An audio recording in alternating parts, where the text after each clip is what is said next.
Esto es La Divina Noche de Dante Gebel. Una breve reflexión para terminar el día y comenzar tu noche en Vorterix.com.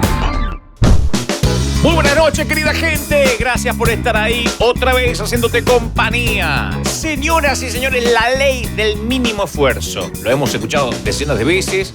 Es una de las 7 leyes espirituales del éxito que aparecen en el famoso libro del médico, escritor, conferencista indio Deepak Chopra, ¿no?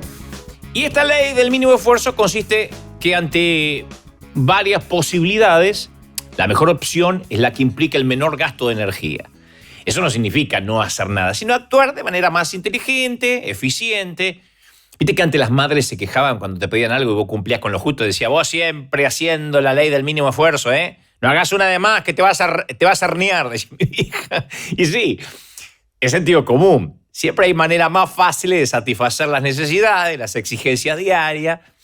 Pero para esta ley lo fácil es lo bueno y aparte hacerlo eficiente, ¿no? Es abandonar un poco el control y dejarse fluir. Es utilizar los mínimos recursos posibles para obtener un beneficio. Y cuando estás en una situación en la que tenés varios caminos disponibles, pero solo puedes recorrer uno, el camino que elegiremos será aquel que implique menor gasto de energía, menos tiempo, menos esfuerzo, menos inversión. No es algo malo, es optimizar los esfuerzos hacia esos objetivos que marcamos, ¿no? No es que uno se predisponga a la inacción, a no hacer nada, sino que nos lleva a actuar de un modo más inteligente, un poco más pragmático también, ¿no? Hay un principio que se llama la navaja de Ockham. La navaja de Ockham, también llamado el principio de parsimonia. ¿Te acuerdas de esa palabra? ¿Qué parsimonia la tuya? Esa es la palabra de mi viejo, de mi papá. Bueno, la navaja de Ockham se debe precisamente a Guillermo de Ockham, que era un fraile franciscano, filósofo inglés del siglo XIV, y según él, en igualdad de condiciones, la explicación más sencilla suele ser la más probable. Con este principio, Ockham afeitaba como una navaja las barbas de Platón, aplicando un navajazo para eliminar los supuestos innecesarios de una teoría, ¿no? Y en su formación original decía, voy a tararear en latín, que eso, yo no sé mucho latín, pero lo voy a tararear. Decía, pluralitas no ens ponenda sin necessitate. La pluralidad no se debe postular sin necesidad. La pluralidad no se debe postular sin necesidad. O sea, es desprenderse de todo lo superfluo y quedarse con lo más sencillo a la hora de resolver un problema. Por ejemplo, si para explicar un fenómeno determinado tenemos 2 o más hipótesis, lo más razonable es aceptar la hipótesis más simple, que hasta lo dicen los investigadores cuando van por un crimen. A veces lo más simple es lo que resuelve el crimen, ¿no? La que presenta menos supuestos no probados. Por tanto, si 2 o más explicaciones están en igualdad de condiciones, no se debe tener en cuenta una explicación complicada si existe una más simple. ¿Te acuerdas la frase? ¿Para qué la vamos a hacer difícil si la podemos hacer fácil? Bueno, este principio actualmente se utiliza en la ciencia como regla general para guiar a los científicos en el desarrollo de hipótesis, de modelos teóricos. La explicación más simple es la más probable, dicen los tipos, aunque no necesariamente la verdadera. Incluso en ciertas ocasiones, la opción compleja también puede ser la correcta. Ahora, su sentido se basa en el hecho de que, en condiciones idénticas, siempre se prefieren las teorías más simples a las más complejas. Como decía Albert Einstein, todo se debe hacer tan simple como sea posible, pero no más simple. Tan simple como sea posible, pero no más simple. Parece un juego de palabras, pero tenía mucha razón lo que decía Einstein. ¿Te acuerdas Sherlock Holmes, el detective más famoso de la literatura que aplicaba este principio, su elemental, querido Watson? Era consecuencia de una máxima, de un proverbio, de un axioma que utilizaba para resolver los casos más difíciles. Entonces, si eliminas lo imposible, lo que queda, por improbable que parezca, ha de ser la verdad, dijo Andrés Gide, escritor francés, premio Nobel de Literatura, aparte, en 1947, que dijo, además, el secreto de mi felicidad está en no esforzarse por el placer, sino en encontrar placer en el esfuerzo. Increíble, ¿no? Hay una anécdota del recordado actor que mi vieja moría por él, Robert Mitchum. Ustedes no tienen la menor idea quién es, pero hacía muchas películas de Far West. Que cuando actuaba siempre recurría a la ley del mínimo esfuerzo. Y así el tipo se hizo famoso, ¿eh? Él mismo decía, actuando yo tengo 3 expresiones. Mirando a la derecha, mirando a la izquierda y mirando al frente. Hizo una carrera el tipo con eso. Y tradicionalmente, como decía al principio, se usaba la expresión fulano sigue la ley del mínimo o del menor esfuerzo. Para señalar que alguien no se esforzaba tanto como podría, ¿no? Tenía un perfil negativo, alguien que seguía esa ley era simple y un vago, porque si sigue la ley del mínimo esfuerzo, es un vago. Mi mamá decía, si haces el mínimo esfuerzo, es un vago. Pero hay una realidad.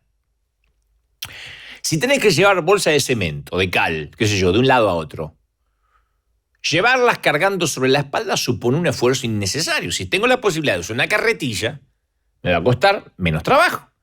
Si consigo una grúa, menos esfuerzo. Entonces, ¿es malo el mínimo esfuerzo? Es mejor hacer todo a mano y transpirar como todo el tiempo así, transpirar porque me estoy rompiendo el alma. Porque si lo puedo hacer más fácil. En la vida pasa lo mismo. Según la ley del mínimo esfuerzo, que no es necesariamente malo, lo que es malo es conformarte con el resultado que te produce hacer el mínimo esfuerzo. O sea, había un arquitecto holandés que decía, más o menos, pero lo voy a parafrasear, decía, la vagancia y la ambición son una mezcla muy productiva, ya que estimulan la imaginación para conseguir el menor resultado con el mínimo esfuerzo, porque el tipo es vago. Y vos sabés que en la ciencia védica, la filosofía milenaria de la India, acuñan el principio de economía de esfuerzo, o hacer menos para lograr más. Y finalmente se llega al estado en el que no hacer nada puede ser bueno si logras cumplir con todo. Voy a decir, ¿cómo? Y sí, tratan de que el esfuerzo sea menor, ¿no? La ley del mínimo esfuerzo tiene 3 componentes. Lo primero es la aceptación. Aceptarlo a nosotros mismos.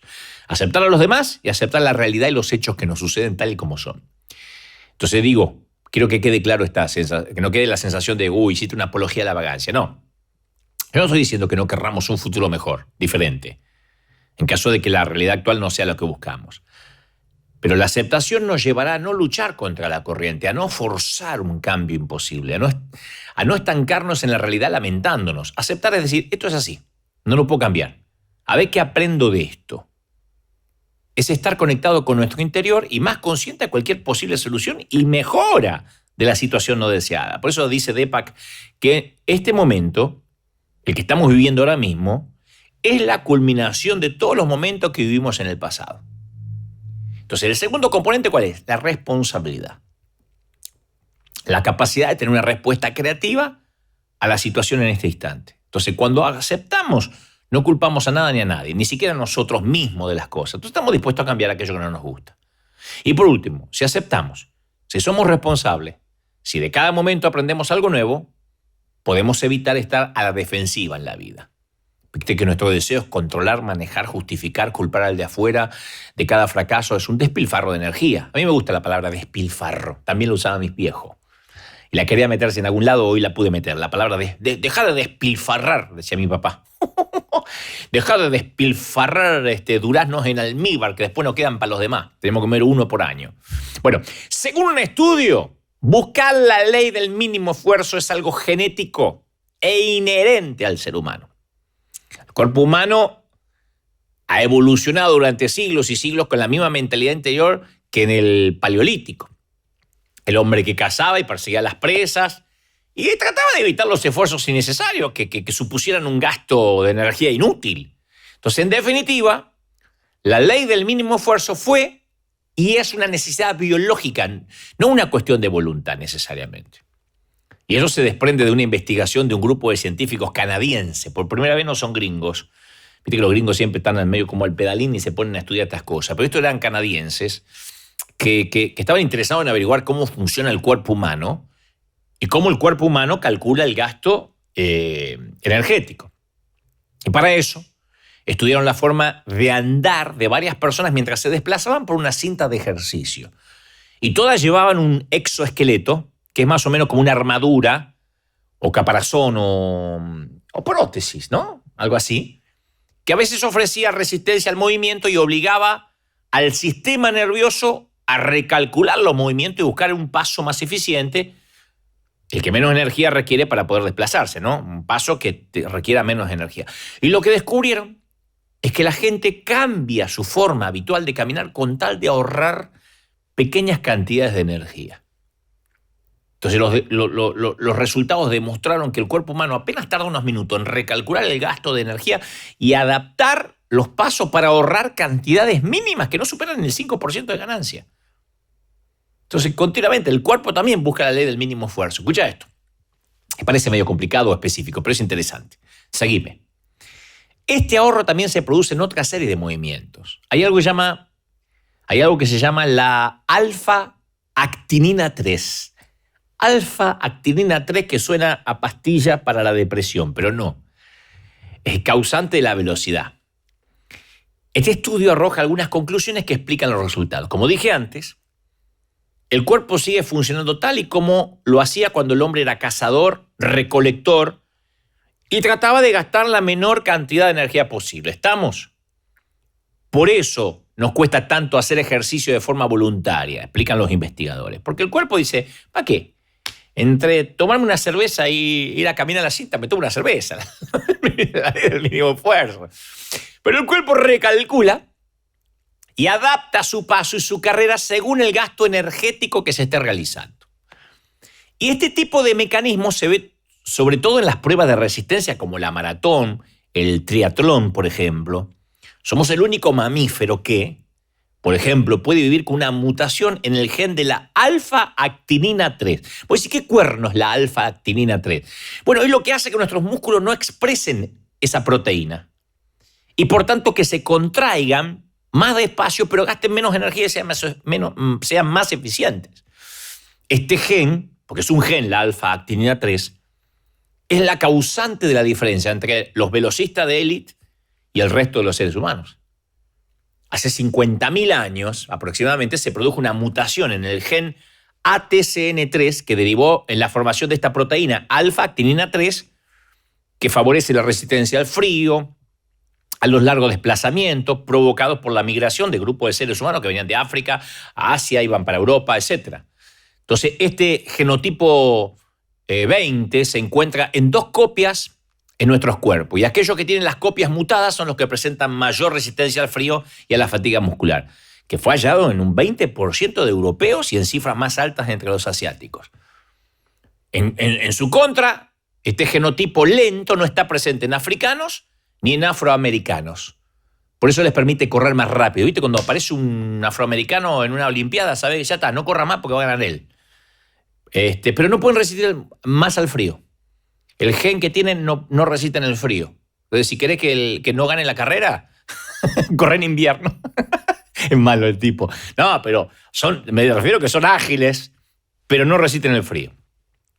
Hay una anécdota del astrónomo, matemático y físico francés Pierre-Simon Laplace, que cuando le presentó a Napoleón el primer diseño mecanicista del universo, es decir, el primero que lo explica todo por la interacción de los átomos, Bonaparte le pregunta, ¿habéis escrito un tratado sobre el universo sin haber mencionado ni una vez al creador?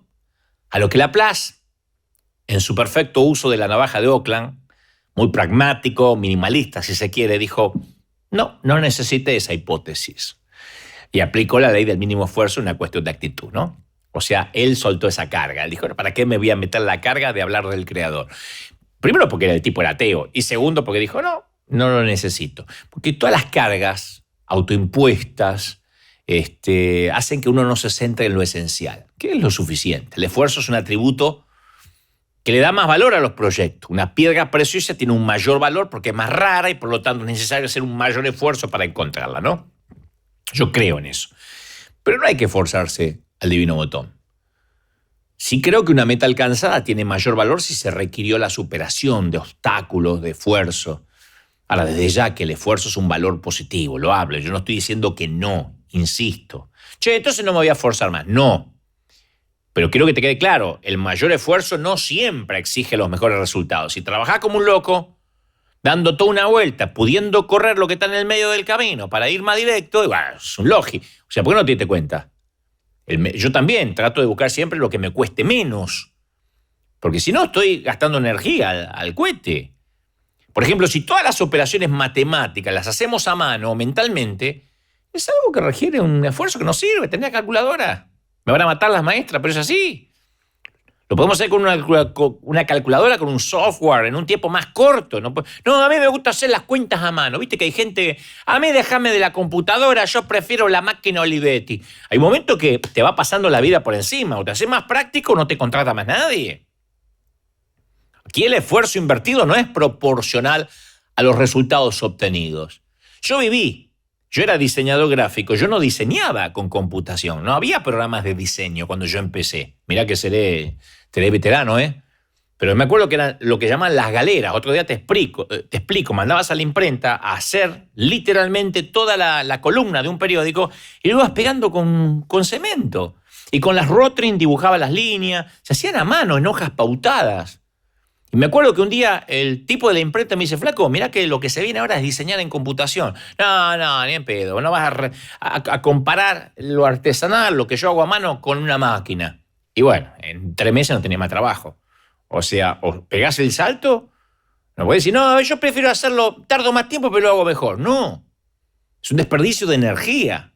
Entonces, la ley del mínimo esfuerzo no busca eliminar la dificultad, pero nos opta a hacer tareas más sencillas. Se trata de encontrar la manera de reducir el esfuerzo para lograr una meta. Por eso mismo, creo que apelando a esta ley, doy por terminada la reflexión del día de la fecha para hacer lo mínimo e indispensable, es decir, el mínimo esfuerzo de los 15-16 minutos de cada noche. Nos encontramos mañana, señores. Gracias por estar ahí y que tengan una divina noche. Esto fue La Divina Noche de Dante Gebel en vorterix.com. Mañana será otro día.